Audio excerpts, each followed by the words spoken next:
India Pakistan സംഘർഷം ഒന്ന് കെട്ടടങ്ങുന്നതിനിടയിൽ Pak army chief വീണ്ടും രംഗത്തെത്തിയിരിക്കുന്നു. അതും പ്രകോപന പ്രസംഗവുമായി.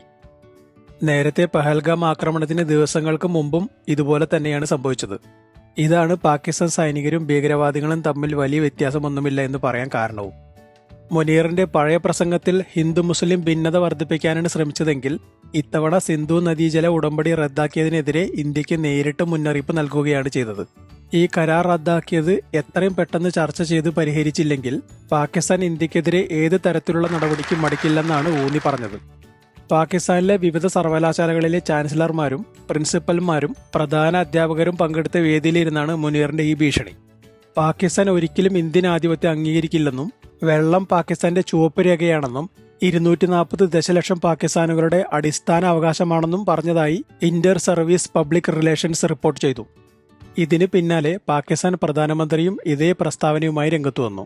താജിക്കിസ്ഥാന്റെ തലസ്ഥാനമായ ദുഷാൻബേയിൽ വെച്ച് നടന്ന 3 ദിവസത്തെ അന്താരാഷ്ട്ര സമ്മേളനത്തിൽ സംസാരിക്കുന്നതിനിടെയാണ് ഷെരീഫ് ദശലക്ഷക്കണക്കിന് പാകിസ്ഥാനികളെ ബാധിക്കുന്ന സിന്ധു നദീജല കരാർ റദ്ദാക്കൽ ഇന്ത്യയിലെ രാഷ്ട്രീയ നേട്ടങ്ങൾക്ക് വേണ്ടിയുള്ളതാണെന്നും ഇന്ത്യയെ ചുവപ്പ് രേഖ കടക്കാൻ അനുവദിക്കില്ലെന്നും പ്രഖ്യാപിച്ചത്.